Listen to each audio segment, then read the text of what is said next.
అందరికీ సంఘము తరపున, సహవాసము తరపున, మరి సేవ తరపున మీ అందరికీ వందనాలు తెలియజేస్తున్నాను. చక్కటి వర్తమానము మనం విన్నాం. దైవజనుడిని నిలబెట్టుకొని కొన్ని వర్తమానాలు, కొన్ని మాటలు పరిశుద్ధ గ్రంథముల నుంచి, ఆది కాండముల నుంచి అబ్రహాముని, లోతును గురించి మనం ఈరోజు విన్నాం. దయచేసి మనం విన్న వాక్యాన్ని దయచేసి జీవితంలో నెవరు వేసుకుంటే చాలా దీవెనకరంగా ఉంటుంది. ఈరోజు వారిలో ఉండి పరిశుద్ధాత్మ దేవుడు అక్షరాలుగా దేవుడు మాట్లాడాడు. దేవునికి స్తుతి కలుగునుగాక. ఏమని మాట్లాడాడంటే, లోతు లోక సంబంధానికి సాదృశ్యంగా కనిపిస్తున్నాడు, అబ్రహాము పరసంబంధమైన దేవుని దాసుడిగా కనిపిస్తున్నాడు. లోతు లోకాన్ని చూశాడు, అబ్రహాము పరలోకమందున దేవుని చూశాడు. ఈరోజు నువ్వు ఎవరిని చూస్తున్నావు? అబ్రహాము చూసినవి మనుషులకు కనిపించట్లేదు, కానీ లోతు చూసినవి మాత్రము ప్రదేశాన్ని చూశాడు, పచ్చటి భూమిని చూశాడు. తన మందను మేపుకోవటం కోసం, తన ఆస్తిని పెంచుకోవటం కోసం, తన కుటుంబాన్ని దీవించబడటం కోసమే చూశాడు. కానీ దాన్ని ఏర్పరిచిన సృష్టికర్త ఒక ఆయన ఉన్నాడు. నేను దేవునికి లోబడాలి, దైవానికి లోబడాలి, శారీరకంగా కాదు ఆత్మీయంగా నేను బలపడాలనే ఒక ఆలోచన తనకు కలగలేదండి. ఈరోజు నువ్వు లోతువుగా ఉన్నావా, అబ్రహాముగా ఉన్నావా అనేది నా ప్రశ్న. ఎలాగున్నావు? లోతుకు సంబంధం ఇచ్చిన వాడంటే అవసరం లేదు, దేవుడు అవసరం లేదు. సాతాను అన్నాడు, నాకు మొక్కు, సమస్తము నీకు ఇస్తానన్నాడు. నువ్వు మందిరానికి కూడా రావాల్సిన పని లేదు నువ్వు దీవించబడాలంటే. ఎన్నో ప్రయాగాల ద్వారా దేవుడు నేను దీవిస్తాడు. అవసరం లేదనుకుంటే సమస్తము శారీరకమైన కోరికలన్నిటిని సంపేసుకొని పరలోకమందున్న యేసయ్య కావాలంటే దేవుని దగ్గరకు రా. ఇక మందును పరమందును దేవుడు నిన్ను ఆశీర్వదిస్తాడు. దేవుడు అన్యాయస్తుడు కాదు, దేవుడు చూస్తున్నవాడు. ఈరోజు చదివిన అధ్యాయంలో ఒక మంచి మాట నా హృదయానికి గుచ్చుకున్న మాట. యెహోవా యొద్ద కృప దొరికిద్దంట. ఈరోజు చదివిన అధ్యాయము కీర్తన ఎంతండి? ఈరోజు చదివిన కీర్తన ఎంతండి? 130లో ఒకసారి చూడండి. యెహోవా యొద్ద కృప దొరికిందన్నాడు అక్కడ. ఆ మాట నన్ను ఈరోజు హెచ్చరించింది. ఆ మాట యెహోవా యొద్ద నాకు కృప దొరికిందనే మాట చూస్తూ చూడండి. యెహోవా యొద్ద ఏమండి క్షమాపణ దొరుకును. ఏమండి ఇజ్రాయేలు యెహోవా మీద ఆశ పెట్టుకును.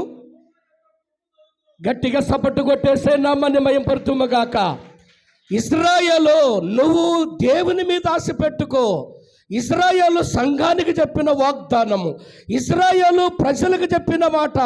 ఇజ్రాయేలు నువ్వు మనుషుల మీద కాదు ఆశ పెట్టుకోవాల్సినది దేవుని మీద ఆశ పెట్టుకుంటే నీకు ఏం దొరుకుతుందన్నాడు? కృప దొరుకుతుంది, కృప దొరుకుతుంది. కృప కావాలన్న వాళ్ళు ఎంతమంది అండి? కృప కావాలన్న వాళ్ళు. ఆ కృప ఎక్కడ దొరుకుతుంది? ఎవరి దగ్గర దొరుకుతుంది? ఎలా దొరుకుతుంది? ఎప్పుడు దొరుకుతుందని మనం ఆలోచిస్తే ఆశతో ఉన్న ప్రాణాన్ని ఖచ్చితంగా దేవుడు నీకు కృప కలుగునట్టుగా దీవించును గాక. ఈరోజు ఈ వాక్యం వింటున్నప్పుడు, చదివినప్పుడు నా హృదయానికి చాలా సంతోషాన్ని కలిగించింది. అవును కదా? దేవుని దగ్గరకు వస్తే ఏం దొరుకుతుందండి? కృప దొరుకుతుంది. 9 గంటలకు ఈరోజు ప్రార్థన స్టార్ట్ అయిందండి. ఎన్ని గంటలకండి? ప్రార్థనే లేట్ అంటే దేవుని బిడ్డలు కూడా చాలా లేటుగా వచ్చారు. ఈరోజు లేటుగా వచ్చిన వాళ్ళని నేను ఒక ప్రశ్న అడగాలనుకుంటున్నా. మీరు ఇంతగా లేటుగా రావటానికి కారణం ఏంటి? మీ ఇంటికాడ బంధువులు వచ్చారా? మీ ఇంటి దగ్గర పశువులు కానీ, గొర్రెలు కానీ, పాడుగేదెలు కానీ, ఏమన్నా జాబు కానీ, లేకపోతే పెన్షన్ కానీ, ఇంకా ఇంతకు మించిన ముఖ్యమైన గొప్ప పనులు మీ ఇంటికాడ ఏమైనా ఉన్నాయా? ఉంటే చెప్పండి. 10 గంటలకు వచ్చారండి ఇక్కడ ప్రార్థనకి. సిగ్గుమాలని జనమా, నీకు సిగ్గు అనేది ఉంటే దేవుని దగ్గరకు రావాలంటే ఒక టైం టేబుల్ ఉంది. 8 గంటలకు ప్రార్థన అన్నాం, 8:30 దాటింది, 9 అయిపోయింది, 9:30 దాటింది, 10 గంటలు అయిపోయింది. ఇప్పుడు వచ్చి నీ ఆశలు ఎన్నెన్నో ప్రయోగాలు చేస్తుంటావు. అసలు నీ ఇంటికాడ పని ఏముంది? ఏమైనా నువ్వు మందిరానికి రావాలంటే నీకు అడ్డు ఏమైనా ఉందా? యేసు నామములో అది తొలగిపోవును గాక. ఎందుకింత లేట్ చేస్తున్నావు? ఎందుకింత లేటుగా వస్తున్నారు? ఎందుకు దేవుని మందిరం అంటే ఇంత సులభమైపోయింది? దేవాలయం అన్నా, దేవుని మందిరం అన్నా, దేవుని వాక్యం అన్నా, దైవజనుడన్నా భయం లేదా నీకు? నీకు భక్తి లేదా? దేవుని మీద నీకు భయం ఉందా? భయం ఉంటే నువ్వు ముందుగానే లేస్తావు, పెందడుగానే లేస్తావు, పనులను సిద్ధపరచుకుంటావు, ప్రార్థన చేస్తావు, ప్రభు వాక్యం కోసం ఎదురు చూస్తావు. దేవుడు ఈరోజు నాతో ఏం మాట్లాడతాడో, నా కుటుంబము దీవించబడాలి, నా చేతి పనిని దేవుడు దీవించాలని ఆశ కలిగి ముందే నువ్వు ప్రార్థన చేస్తావు. నిర్లక్ష్యం చేస్తూ, బద్ధకము చేస్తూ, అనాలోచనతో ఉంటూ, ఆ చెడ్డ వాటిని ఆలోచిస్తూ, శారీరకమైన కోరికలు ఆలోచించి ఇంత నిగ్గిలేడు చేస్తున్నావంటే నీ కుటుంబం ఆశీర్వదించబడటానికి పతనమవుద్ది. జాగ్రత్త. చాలాసార్లు చెప్పాను నేను వాక్యం గురించి, టైం టేబుల్ గురించి. ఇంత లిగ్గినట్టు ఎందుకు చేస్తున్నావు? నువ్వు ఇంత లేటుగా ఎందుకు వస్తున్నావు? భయం లేకనా?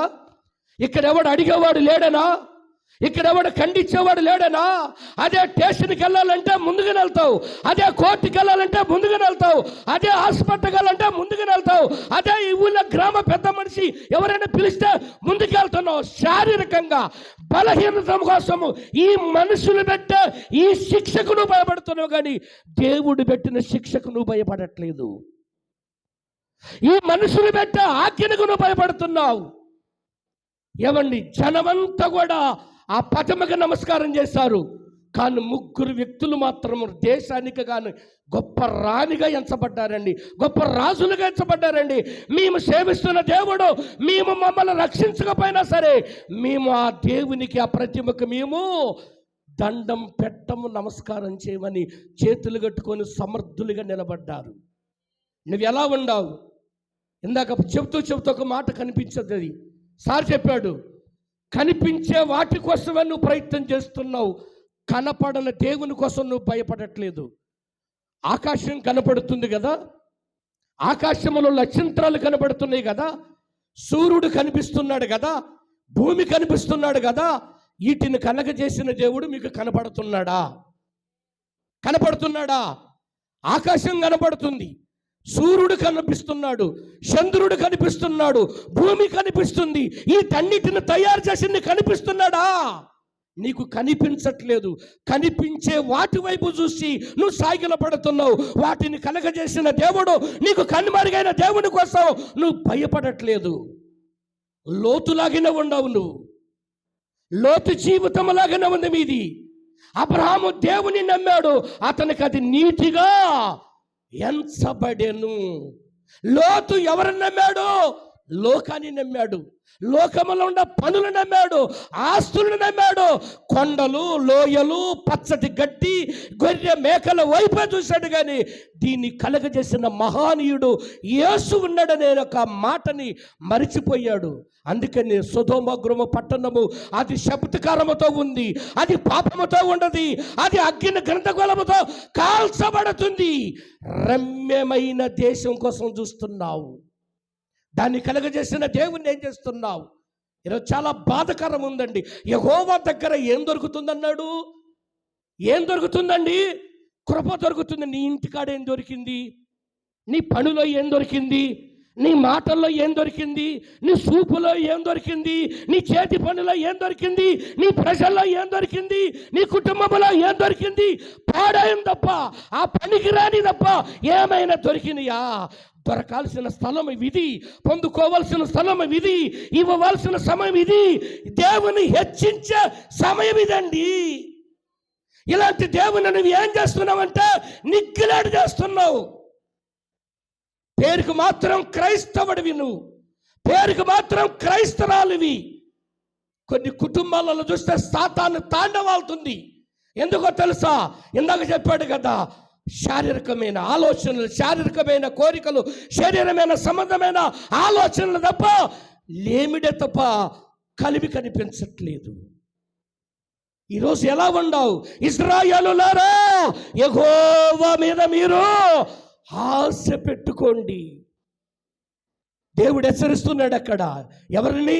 ఇశ్రాయేలులారా, మీరు యెహోవా మీద ఆశ పెట్టుకోండి, యెహోవా యొద్ద మీకు కృప దొరుకును. 103వ అధ్యాయము 18వ వచనం చదవండి. 103:18. ఆయన కృప ఏమమ్మా? ఆయన కృప యుగయుగముల నిలుచును. ఆయన నీతి, కొంచెంగా గట్టిగా చదువు తల్లి. ఆయన నీతి వారి పిల్లల తరమున నిలిచిద్దంట. నీ నీతి కాదు నీ పిల్లలకు కావాల్సింది, నీ యొక్క ఆలోచన కాదు నీ పిల్లలకు రావాల్సింది, నీ కష్టాల జీతము కాదు నీ పిల్లలకి ఇవ్వవలసింది. దేవుని చేత కష్టాల జీతము నువ్వు దీవించబడాలి. దేవుని చేత నీ పిల్లల నీతిగా ఎంచబడాలి. నీ కుటుంబం తరతరములు నిలిచి ఉండే స్థలము ఇది నిలిచి ఉండే స్థలము. దేవుని కృపంట యుగములు నిలిచేదంట. ఎవరి కృప ఇది? దేవుని కృప. చెప్పండి, ఎక్కడ నిలిచిద్దండి? యుగములు, తరతరములు. తరాలు మారిన, యుగాలు మారిన, రాజ్యాలు మారిన, ఏమండి లోకము మారిన, నాయకులు మారిన, ప్రజలు మారిన, మారదు. యేసయ్య మాట మారదు. ఆకాశము గతించిన, భూమి గతించిన, యేసు మాట నిత్యము జరుగుతూనే ఉంటుంది. ఆయన మాట జీవపు ఊట, ఆయన మాట బంగారపు బాట. ఇలాంటి దేవుని ఇంత నిగ్గులేడు చేయటం ధర్మమేనా? ఇలాంటి మాటలను నువ్వు పోగొట్టుకోవటం నీకు ఆశీర్వాదమేనా? ఇందాక చెప్పారు కదండి, ప్రార్థన అంటే రోజు ప్రార్థనే కదా, రోజు పోయే మందిరమే కదా, రోజు పెట్టే ప్రార్థన కానీ నువ్వు అనుకుంటున్నావు కానీ అదే నిర్లక్ష్యం, అదే శారీరకమైన ఆలోచనలు తప్ప ఇది నేను వెళ్ళిన కొద్దీ దీవించబడే స్థలం. అది నేను వెళ్ళిన కొద్దీ నా కుటుంబాన్ని బాగు చేసే స్థలం. అది చాలా మంది నింబక నీరెత్తినట్టండి, బద్ధకం అయిపోయినారండి. పర్వాలేదండి, అవునండి, నీతిమంతుల మీదను అవినీతిమంతుల మీదను, ఏమన్నీ పరిశుద్ధుల మీదను పాపుల మీదను సూర్యుడు ఉదయిస్తూనే ఉన్నాడు. నువ్వు అనుకుంటున్నావు నాకేం కాదులేదని, నువ్వు అనుకుంటున్నావు నాకేం కాలేదులే అని. ఒకరోజు తీర్పు దినము ఉంది, లెక్క పెట్టే రోజు ఒక రోజు ఉంది. ఏమంటే సూర్యుడు ఉదయిస్తూనే ఉన్నాడు, చంద్రుడు ఉదయిస్తూనే ఉన్నాడు. ఆకాశం లాగానే పగలుకు పగలు, రాత్రికి రాత్రి పని చేస్తుంది. నువ్వు చెయ్యట్లేదా పని? నువ్వు చెయ్యట్లేదన్న పని. దేవుని బిడ్డలారా, దేవుని మందిరానికి వచ్చిన సంగమా, ఎలా దేవుణ్ణి ఎలా ఆరాధిస్తున్నావు? భయం లేదండి. ఈనాడు నేటి క్రైస్తవకి నిజంగా ఎలా ఉందంటే, దేవుని బిడ్డలు ఎలాగ తయారైపోయారంటే ఇల్లులాగా, లేదా నీ ఇష్టానుసారంగా అనుకుంటున్నావా? దేవాలయం అంటే భయం లేదు, భక్తి లేదు, వణుకుడు లేదు, భయం లేదు. ఇదే నీ పోకురి మాటలు, నీ సనుగుడు, నీ గునుగుడు, నీ పోకురి చెత్త మాటలు, ఒక్క మాట కూడా మార్పు రాలేదు. గుడికి మాత్రం బైబిల్ పట్టుకొని వస్తున్నావు, నీ ఇష్టం వచ్చినట్టుగా వస్తున్నావు, నీకు నచ్చినట్టుగా వస్తున్నావు, నీకు నచ్చినట్టుగా భక్తి చేసిపోతున్నావు. అందుకనే ఒకరోజు తీర్పు దినం, ఒకరోజు తీర్పు దినం ఉంది. ఆయన కృప. అందుకనే వాక్యం అంటుంది 104వ అధ్యాయం పరిశుద్ధ గ్రంథములో నుంచి, ఇక చూడండి ఒక మాట, 14వ వచనంలో ఒక మంచి మాట చెబుతున్నాడు దేవుడు. 104:14, పశువులకు గడ్డిని, నరులకు ఉపయోగకరంగా కూర మొక్కలను ఆయన మొలిపిస్తున్నాడు రా బిడ్డ. పశువులకి ఏంటి? గడ్డి. ప్రజలకి ఏంటి? నరులకి ప్రయాసంగా ఉండటానికి కూర మొక్కలను మొలిపిస్తున్నాడు. ఏమండి, ఎవరికి ఇవ్వాల్సింది వాళ్ళకి ఇచ్చాడు. అదే పశువులకి నువ్వు తినే ఆహారం ఇస్తే, పశువులు తినే ఆహారం నీకు పెడితే ఎలా ఉంటుంది? ఈ నేటి ప్రయత్నాలు అలాగనే ఉండారు. పశువులకి గడ్డిచ్చాడు, నరులకు కూర మొక్కలు ఇచ్చాడు. భూమి మీద ఆహారం సమృద్ధిగా ఇచ్చాడు దేవుడు. నువ్వు తినవలసింది, దేవుణ్ణి ఆశీర్వదించవలసిన స్థలం ఇది. ఇంకా కొంచెం కిందకి రండి సార్. అందుమూలముగా భూమిలో నుండి ఆహారమును, నరుల హృదయములో నుండి సంతోషపెట్టే ద్రాక్ష రసమును, వారి యొక్క ముఖములకు మెరుగునిచ్చే స్థైలమును నరుల హృదయమును బలపరచు ఆహారమును ఆయనే పుట్టించువాడు ఆయనే, పుట్టించువాడు ఆయనే, ఇచ్చువాడు ఆయనే, చేయువాడు ఆయనే, దీవించేవాడు ఆయనే. కానీ వ్యర్థమైన వాటి కోసం ఎందాక నువ్వు తాపాత్రపడతావు, పనికి మాల వాటి కోసం ఎందాక నువ్వు తాపాత్రపడతావు. లోతులాగానే ఉంది నీ జీవితం అంతా. అబ్రహాము లాంటి జీవితం నీకుంటే ఎప్పుడో నువ్వు దీవించబడదువు, నువ్వు ఎప్పుడే మారు మనసు పొందుదువు. నీ జీవితం మారవలేదంటే నువ్వు లోతుకు సంబంధం ఇచ్చిన దానివే. నీ జీవితంలో మార్పు లేదంటే లోతుకు సంబంధం ఇచ్చిన, కుటుంబానికి సంబంధం ఇచ్చిన వ్యక్తిగానే కనిపిస్తున్నావు. మరి అబ్రాహాము దీవించబడ్డాడు. అబ్రాహాము దేవుని మాట విన్నాడండి. అబ్రాహాము ఎవరి మాట విన్నాడు? దేవుని మాట విన్నాడు. లోతు ఎవరి మాట విన్నాడు? లోకం మాట విన్నాడు. లోక సంబంధి. శరీరం గురించి చెప్పాడు కదా, తినుము తాగుము ఉండు అంటదంట. పర్వాలేదు, వెళ్ళకపోతే ఏమైంది, ఇంకా కొంచెం చేపు ఉండి వెళ్ళంటదంట. శరీరం మాత్రం ఇదే మనకి సాకులు ఇచ్చేది. ఈ శరీరం ద్వారాగానే చాలా మంది నశించిపోతున్నారు. ఆత్మ మాత్రం మూలుగుతూ చెబుతుంటుంది, వద్దు, త్వరగా వెళ్ళు, దేవుణ్ణి స్తుతించు, దేవుణ్ణి గణపరచు, దేవుని నామాన్ని హెచ్చించు, నువ్వు తగ్గించుకో, నా నామాన్ని హెచ్చించంటది ఆత్మ. ఆత్మ చెప్పిన మాట వింటున్నావా? శరీరం చెప్పిన మాట వింటున్నావా? చెప్పండి ఒకసారి, చెప్పండి ఒకసారి. శరీరం చెప్పిన మాట వింటున్నావా? ఆత్మ చెప్పిన మాట వింటున్నావా? ఇవాళ ఆత్మ చెప్పిన మాట వినేవాళ్ళు ఎవరండి? శరీరదారులుగా చెప్పే మాటలు మాత్రం ప్రైజులు ఎక్కువ ఇస్తున్నారు, సపోర్ట్ ఎక్కువ కొడుతున్నారు, లైకులు ఎక్కువ కొడుతున్నారు. ఏమండి, యథార్థంగా న్యాయంగా దేవుని యందు భయభక్తులు కలిగి యథార్థంగా నడిచే వారికి విరోధంగా లేచి మాట్లాడుతున్నారండి. విరోధులుగా లేచి మాట్లాడుతున్నారు. విరోధులుగా మళ్ళీ లేచి మాట్లాడితే ఒకరోజు తీర్పు దినం, ఒక రోజు ఉంది. తీర్పు దినం ఒక రోజు ఉంది. అగ్ని గంధకముల చేత సొదొమ గొరొమ పట్టణాన్ని నాశనం బూడిద చేసి వదిలిపెట్టాడండి దేవుడు. మళ్ళీ పట్టుకోవటానికి కూడా ఒక వస్తువు దొరకలేదండి, ఒక్క మనిషిని మిగిలేవలేదండి. ఎందుకో తెలుసా? నరులు పాపము చేత, ఆలోచనల చేత, ఏవండి, శాపము, పాపము, వ్యభిచారము, అబద్ధములు, దోహం, ఏవండి, దొంగతనము, జారత్వము, ఇవన్నీ ఆ పట్టణమున మనము చూస్తాము. అక్కడ అబ్రహాము అంటాడు, అయ్యా ఒక్క 5 ఉంటే ఆ పట్టణాన్ని రచిస్తామంటే 5 కాదయ్యా, కనీసం 2 కూడా లేదు, 10 మంది లేరయ్యా, 50 మంది లేరయ్యా, ఒక్కరు కూడా నీతిమంతులాగా ఆ పట్టణములో లేరు. అడిగాడు దైవజనుడు, అయ్యా ఒక్కసారి సాంగ్స్ అయ్యా, ఒక్క 10 మంది ఉన్నా ఉండారు అంటే, 10 మంది ఉన్నా నేను రచిస్తానయ్యా, 50 మంది ఉన్నా నేను రచిస్తానంటే ఒక్కడు కూడా ఆ పట్టణంలో నీతిమంతుడు లేడు. మరి నీ ప్రాంతంలో, నీ వీధిలో, నీ గ్రామంలో నువ్వు ఏమై ఉన్నావో, నీ వంశము ద్వారాగా నువ్వు రమ్మించబడ్డావు, నువ్వు ఏమై ఉన్నావో అని దేవుడు అడుగుతున్నాడు. లోతులాగానే జీవించబాకు.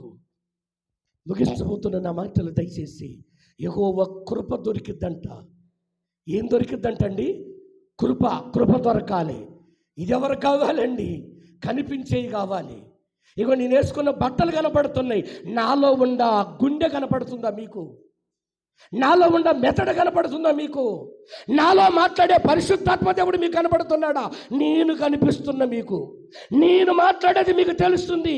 నా దేవుడు నాలో ఉండి, పరిశుద్ధాత్మ దేవుడు తన సన్నిధిలో నిలబెట్టి నాతో మాట్లాడే దేవుడు, హెచ్చరించే దేవుడు నీకు కనిపించట్లేదు. అందుకనే నువ్వు మూర్ఖుడుగా నడుస్తున్నావు, నువ్వు మూర్ఖత్వంగా నడుస్తున్నావు, నువ్వు పాపముగా నడుస్తున్నావు, శబ్దకారమైన సంగములో ఉండవు నువ్వు. అంతే దేవుడు అంటున్నాడు, ఇదిగో ఇశ్రాయేలు ప్రజలారా, మీ ఆశ దేవుని మీద పెట్టుకోండి. లోకం మీద ఉందా మీ ఆశ? పాపం మీద ఉందా మీ ఆశ? తిండి మీద ఉందా మీ ఆశ? తాగుడు మీద ఉందా మీ ఆశ? వాటిని తొలగించండి. దేవుని కృప కోసం రా ఇక్కడికి, దేవుని కృప కోసం రా ఇక్కడికి. చాలా మంది ఎలా ఉండారంటే, వస్తున్నామంటే వస్తున్నాం, భయం లేని భక్తి అంట. ఒక సామెత ఉంది, భయం లేని కోడి బజాట్లో గుడ్డు పెట్టిందంట. నీకు ఆ కోడికి ఏం తేడా లేదు, నీకు నీ జీవితానికి అలాంటి కోరిక ఏమి తేడా లేదండి. మీరు ఒక క్రైస్తవులేనా? నువ్వు క్రైస్తవురాలువేనా?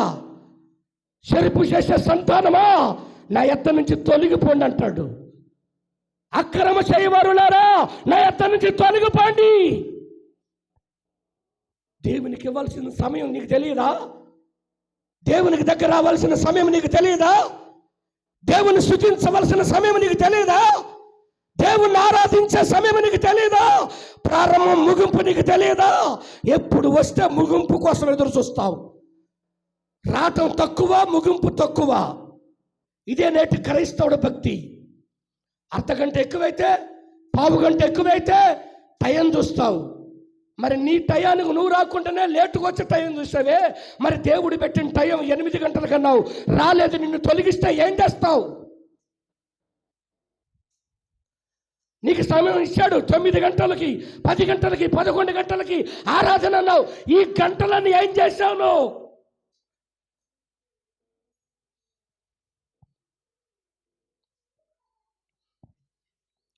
గుడికి వెళ్ళాం, ఆదివారం వెళ్ళాం, ప్రార్థన చూసుకొని వచ్చాం.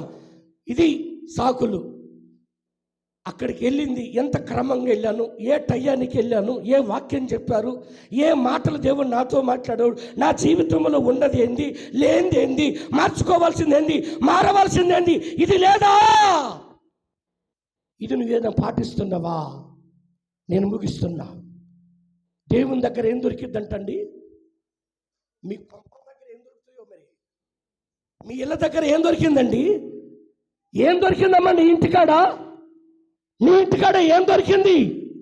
నీ ఇంటికాడ ఏస్తు తప్ప, చెత్త తప్ప, కంప తప్ప, ముళ్ళ తుప్పలు తప్ప, కచ్చ పొదలు తప్ప, లేమిడి తప్ప ఏది నీ కొంపల లేదు. దేవాలయంలో ఉండే సమస్తం అలానే అన్ని పోగొట్టుకొని రమ్మని చెప్పట్లే నేను. దేవుని పాదాల దగ్గరికి రా, పెందగాడికి రా. అయ్యా తినటానికి లేదయ్యా, ధరించుకోవటానికి లేదయ్యా, అప్పులు పాలైపోయినయ్యా, అయ్యా నా బిడ్డలకు జ్వరమయ్యా, నా బిడ్డలరయ్యా చదువు నాయనా పరీక్ష రాస్తున్నారయ్యా, అయ్యా నా కొంప సరిగా లేదయ్యా, నాకు స్థలము లేదయ్యా, అయ్యా నేను కట్టుకోవాలయ్యా, అయ్యా నేను కొనుక్కోవాలయ్యా, అయ్యా నా బిడ్డలు జాబు చేయాలయ్యా, నా బిడ్డలకి వివాహం కావాలయ్యా అని అడగవలసింది ఎవరినండి? ఎవరిని అడగాలి? ఎవరిని అడుగుతున్నావు నువ్వు? ఇలా రావటం, అలా వెళ్ళటం, ఇలా రావటం, అలా వెళ్ళటం. నువ్వు దీవిస్తేనే తప్ప నేను నిన్ను. దేవునికి స్తుతి కలుగునుగాక. ఇక్కడ ప్రజలకు ప్రయోజకరంగా ఉండేది కూర మొక్కలు, పశువులకి ఉపయోగకరంగా ఉండే గడ్డి మొక్కలు, నరులకి ఆహారం తినటానికి భూమిలో నుంచి ఆహారమును, వారికి తైలమును, మెరుగైన ఆ ద్రాక్షారసాన్ని దేవుడు గొప్ప ప్రయోజులుగా చేసి నీకు ఇచ్చాడంట. వీటన్నిటిని ఏం చేస్తున్నావో తెలుసండి? వాటన్నిటిని తొక్కేస్తున్నాం, వాటన్నిటిని పాడేస్తున్నాం. దయచేసి ప్రియమైన దేవుని సంగమా, దేవుని బిడ్డలారా, ఈరోజు వాక్యం వింటున్న సహోదరుడా, సహోదరి, దేవుని మందిరానికి వచ్చిన బిడ్డ, యెహోవా మందిరానికి వస్తే కృప దొరుకుతుంది, కృప దొరుకుతుంది.